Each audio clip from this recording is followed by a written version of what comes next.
Olá pessoal, sejam bem-vindos ao nosso 13º vídeo do nosso curso de Química Inorgânica.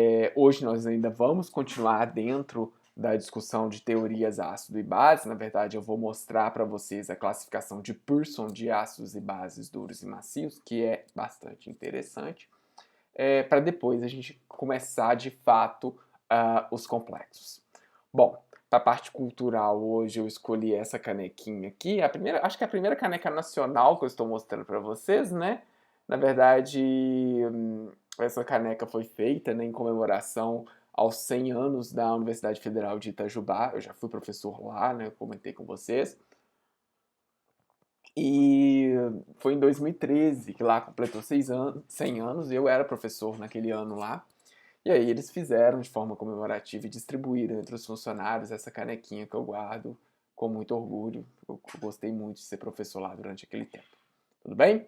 Bom, inclusive, se vocês tiverem a oportunidade de conhecer o sul de Minas, Itajubá é uma cidade muito legal, faz muito frio no inverno, mas é muito perto de Maria da Fé, né? Fica 20 quilômetros só de Maria da Fé, que sempre aparece no jornal. É um lugar bem legal. Se vocês tiverem a oportunidade, vão lá conhecer. Tá bom? Chega de história. Tá na hora, então, de desligar tudo, concentrar ao máximo, que a nossa aula começa agora. Bom, então na nossa última aula, eu estava falando com vocês sobre a classificação de ácidos e bases de Lewis. E nessa classificação de ácidos e bases, o foco agora vai ser os elétrons. Então, o ácido vai ser uma espécie que recebe um par de elétrons, enquanto que a base vai ser a espécie que vai doar o par de elétrons. Então, por exemplo, se a gente pegar essa reação do pentafluoreto de antimônio com o íon fluoreto para formar o hexafluoreto de antimônio, esse fluoreto está doando um par de elétrons para o antimônio, então o fluoreto aqui é uma base de Lewis, e esse composto aqui ele vai ser o ácido de Lewis, o antimônio vai receber o parzinho de elétrons. E aí agora eu consigo expandir para várias, por exemplo, essa aqui, né, do cloreto de alumínio. O alumínio ele tem um octeto reduzido, o nitrogênio vai doar um par de elétrons para esse alumínio, formando essa espécie aqui que a gente chama de aduto. Mesmo reações que seriam reações classificadas como ácido e base de Bronsted-Lowry, eu consigo explicar usando Lewis. Por exemplo, de acordo com Bronsted-Lowry, o H+ seria o ácido e o pH3 seria a base porque ele recebe o H+. Já, de acordo com Lewis, o par de elétrons do pH3 é doado por H+, então ele é a base de Lewis e o H+ é o ácido de Lewis. Já nesse caso aqui é um exemplo de formação de um complexo, onde a amônia tem um par de elétrons e ela é doada para o íon H+. Tudo bem? Isso foi o que nós discutimos na nossa última aula. Bom, agora nós vamos para o assunto da aula de hoje, que vamos falar um pouco sobre ácidos e bases duros e macios. Tudo bem? Vai começar. Antes da gente começar a explicar, eu queria mostrar para vocês alguns dados experimentais. Então aqui eu tenho a solubilidade, né, na verdade a constante de produto de solubilidade do fluoreto de prata, cloreto de prata, brometo de prata e iodeto de prata. Se a gente olhar o KPS, né, aqui está SP porque é em inglês, mas se a gente olhar o constante de produto de solubilidade, a gente observa que a solubilidade está diminuindo. Bom, observe que a solubilidade implica em separar os íons, né? Então, na verdade, o que eu estou falando aqui é que a ligação ela está ficando mais forte à medida que eu desço na tabela periódica. De forma muito semelhante, eu tenho o comportamento para o íon mercúrio. Então, se vocês observarem, o fluoreto de mercúrio ele é solúvel, enquanto o iodeto de mercúrio é menos solúvel. Então vocês podem pensar assim, bom, então eu posso generalizar. À medida que eu desço na tabela periódica, a ligação vai ficando mais forte. Beleza. Porém, quando você vai para os compostos de lítio, o LiF é o menos solúvel, enquanto que o LiI é o mais solúvel. E o mesmo acontece para os compostos de magnésio e para os compostos de alumínio. Ou seja, essa generalização que eu fiz aqui, ela não se aplica nesses casos. E aí? Uma outra observação experimental. Vamos pegar esse ligante tiocianato, desculpa, que tem aqui o enxofre e tem o nitrogênio. Como ambos têm pares de elétrons não ligantes, eles podem ser doados para o ácido. Então ele pode ligar pelo enxofre ou ele pode ligar pelo nitrogênio. Esse tipo de ligante é chamado de ligante ambidentado. Nós vamos discutir um pouco deles mais quando a gente estiver falando de isomeria. Agora, olha que interessante. Quando liga no mercúrio, o tiocianeto liga via enxofre. Quando liga ao zinco, ele liga via nitrogênio. Então, ou seja, eu estou mudando o metal e eu estou trocando a forma como que o ligante se liga a esse centro metálico. Vamos olhar outro dado aqui. Aqui é uma constante de equilíbrio de uma reação de troca. É um complexo de mercúrio, onde eu tenho um grupo CH3, né, metilmercúrio, e aí eu estou trocando a água por cloreto ou por fluoreto. Se vocês analisarem as constantes, a troca pelo cloreto é altamente favorável, com uma constante de equilíbrio da casa de 10 a 12. Enquanto que a troca do fluoreto não é favorável, a constante de equilíbrio é menor que 1, em torno de 10 a menos 12, que indica que está mais deslocado para cá. Tudo isso são observações experimentais. Como que nós vamos explicar isso? Historicamente, esses três pesquisadores, Harlan, Chart e Davis, eles classificaram os metais de duas formas. Esses metais que estão dentro dessa caixinha aqui, ó, ródio, paládio, prata, irídio, platina, ouro e mercúrio, esses aqui principalmente, né? Eles são metais que a gente chama de metais da classe B. Ok? Os que têm símbolos que estão aqui, eles são limítrofes. Eles podem ser classe B, eles podem ser classe A, dependendo do estado de oxidação deles. Já os que não têm símbolo, que são esses aqui, eles já são chamados de metais da classe A. Tudo bem? Bom, por que eu estou falando isso? Porque eles observaram experimentalmente que os metais da classe A, quando você fizer ligações químicas com ele, com elementos que envolvem da mesma coluna da tabela periódica, eles se ligam mais fortemente aos elementos iniciais. Então, por exemplo, se você comparar aqui compostos tipo amônia, compostos tipo NH3, pH3, com metais da classe A, ele vai ligar mais fortemente com os compostos tipo amônia. Da mesma forma, eles vão preferir se ligar a oxigênios, eles vão preferir se ligar a flúor.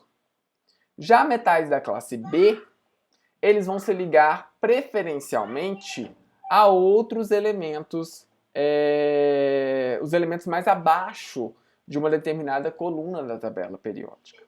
Isso é uma observação experimental. Tudo bem? Então, por exemplo, vamos pegar alguns casos aqui. Se eu pegar cromo 3+, e cobalto 3+, eles são metais da classe A. Eles vão se ligar preferencialmente a átomos de oxigênio.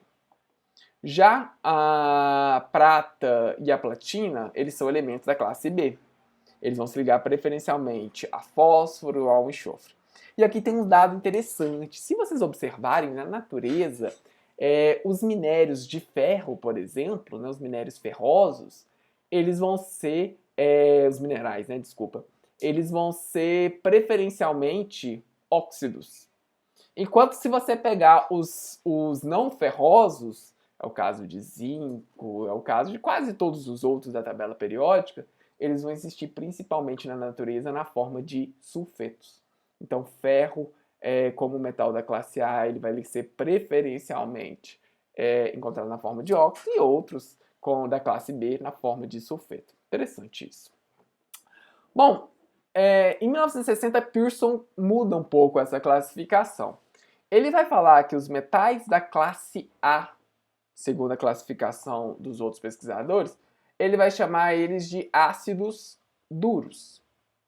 Enquanto os metais da classe B, ele vai se chamar de ácidos macios. Ácido duro, ele liga preferencialmente à base dura, que é o nitrogênio, que é o oxigênio, que é o fluoreto. Aqui eu estou só citando um elemento, tá, gente? Mas é claro, é o nitrogênio da amônia, é o oxigênio da água, é o flúor do fluoreto, por exemplo, tá? E ácidos macios, eles vão se ligar preferencialmente a bases macias, certo? Daqui a pouco a gente vai voltar e vai entender um pouco melhor o mecanismo dessa ligação, né? Bom, dureza e maciez, que é um conceito que está muito usado nessa teoria, ela vai estar relacionada com a capacidade da nuvem eletrônica ser deformada. Então, uma espécie dura vai ser uma espécie que tem uma nuvem eletrônica muito compacta. E essa nuvem eletrônica, ela não vai ter capacidade de ser deformada. Quando isso acontece? Isso acontece quando o meu elemento é muito pequeno ou quando ele tem uma carga muito positiva.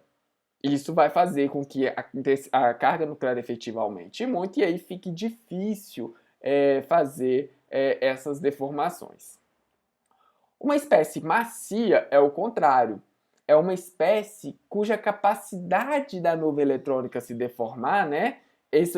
Essa capacidade da nuvem deformar, o que a gente chama de polarizabilidade, ela vai ter uma altíssima capacidade de deformação. Isso acontece porque, primeiro, ou ele pode ser muito grande, e aí é difícil, né? O núcleo está muito afastado, e aí a nuvem eletrônica ela tem essa capacidade maior de deformação, ou ela tem muita carga negativa, e na presença da carga negativa, a deformação também, a carga nuclear efetiva acaba diminuindo devido a efeitos de blindagem, e aí a deformação é mais possível. Então, são esses dois conceitos aí que a gente vai ter que estar em mente quando a gente estiver pensando quem liga preferencialmente a quem. Então, temos algumas tabelas que racionalizam isso. Então, por exemplo, as espécies duras são espécies do tipo, né? Aqui eu estou falando de ácidos. H+, lítio+, sódio+, potássio+, os elementos lá no início da tabela periódica, extremamente pequenos. Ou elementos com muita carga, alumínio 3+, escândio 3+, cromo 3+, titânio 4+. São todos exemplos onde a carga é muito grande. E aí ele vai ficar sendo preferencialmente duro. Macios pode até ter carga positiva, mas a carga positiva não é muito grande. E o metal um pouco maior, ele ainda vai permanecer macio. Então aqui você tem todo mundo, ó. Você vai ter cobre, prata, ouro, rutênio. Metais que não tenham carga, né? Metais que não tenham carga vão ser, em geral, macios.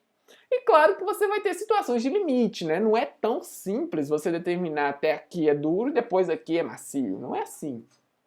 Então você vai ter espécies como, por exemplo, ferro 2, que é duro, macio, vai depender. Mas os extremos é que acabam nos interessando mais. Bom, bases duras vão ser principalmente aquelas bases à base de oxigênio, à base de nitrogênio. E bases macias vão ser bases à base de enxofre, iodo e assim vai. E claro que eu também tenho situações de fronteira. Então, vamos pegar aqui alguns dados experimentais, né, para a gente poder entender. Vamos pegar primeiro essas reações aqui, né? Que são as reações de troca, né, do metilmercúrio, de troca pelo HF, HCl, HBr, HI, certo? Todos esses aqui, ó. Se a gente olhar, o que a gente vai observar na constante de equilíbrio? Olha só, ela está aumentando. Por quê? Porque o mercúrio ele é um ácido macio. E ele vai se ligar mais fortemente a ácidos macios. Então, por isso que a minha constante de equilíbrio aqui está aumentando. Ele está ligando mais fortemente ao iodo do que todos os demais. Agora, se eu pegar esse metilmercúrio e for analisar a troca de duas moléculas de água a troca de água por um SH ou por um tiocianato, o que eu vou observar? Olha só, esses dois aqui são muito parecidos e as constantes de equilíbrio são parecidas. Como esse aqui tem uma carga negativa, esse aqui deve ser mais macio, então a constante é um pouco maior. Mas olha só a reação de troca de água. Olha a constante de equilíbrio. Muito pequena, né? Muito menor do que 1. Indica que a troca não é tão favorecida assim. Por quê? Porque você está trocando uma espécie dura. E a espécie dura não vai querer trocar. Tranquilo? Para vocês agora vocês vão dar um pause e eu quero que vocês trabalhem isso daí. Eu quero que vocês avaliem se o cobre ele vai se ligar preferencialmente à amônia, ou ao OH-, O2- ou o S2-. Mesma coisa para o ferro, mesma coisa para o íon prata. Pausa.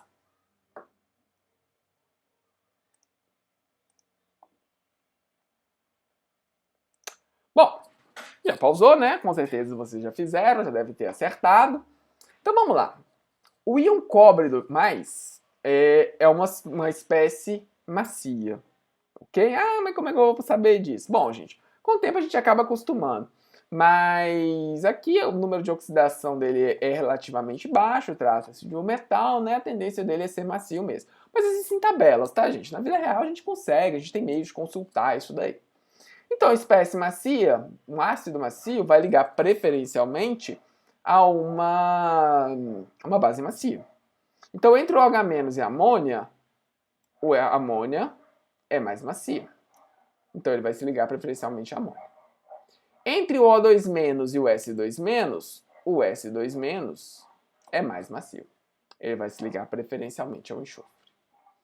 Agora, o ferro 3+, ele já é duro. E sendo duro, ele vai se ligar preferencialmente ao OH- do que à amônia. E ele vai se ligar preferencialmente ao O2- do que ao enxofre 2-. A prata mais, por sua vez, já é macia. Se ela é macia, ela vai preferir ligar ao PH3 do que o NH3. Deu para entender a ideia? É basicamente isso que a gente tem que fazer, ok?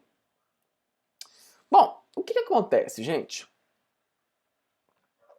Ácido duro e base dura, eles vão se ligar preferencialmente por uma ligação iônica. O caráter eletrostático da interação ela vai ser predominante. Por isso que a interação entre eles é favorável. Já ácidos macios e bases macios, eles vão se ligar preferencialmente por um mecanismo covalente de ligação. As nuvens eletrônicas são capazes de se deformar, não é o caso dos duros, né? Então, essa deformação ela vai favorecer uma sobreposição de nuvens eletrônicas. Então, isso é ligação covalente. Tranquilo? Basicamente, esse é um diagrama de orbitais moleculares. Como eu comentei, a gente vai entender isso um pouco melhor, mas aqui a gente consegue ter uma ideia, né? Eu imagino que todos já viram sobre isso. Então, aqui, ó, os orbitais de fronteira entre as espécies duras, elas têm uma energia muito diferente. E a sobreposição acaba não sendo favorável, certo? Já nas espécies macias, a energia dos orbitais de fronteiras não é tão grande assim. Por consequência, você vai ter a sobreposição e os elétrons acabam sendo transferidos. Tranquilo, gente? Bom, para nós terminarmos essa aula, mais um exercício para vocês. Isso aqui já caiu em exame de seleção. Eu quero que vocês prevejam para mim se essas reações aqui, elas vão ter constantes de equilíbrio maior ou menor do que 1. Pausa agora.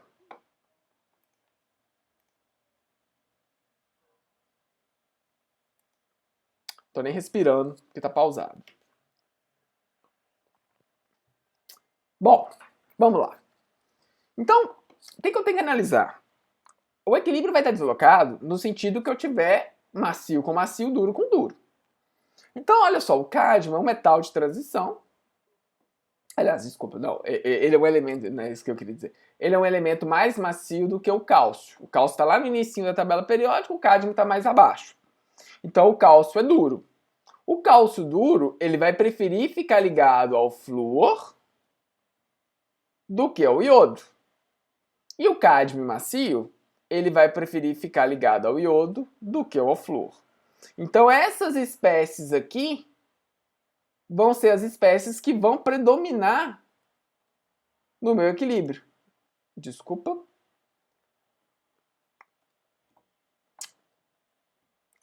Eita, querendo colocar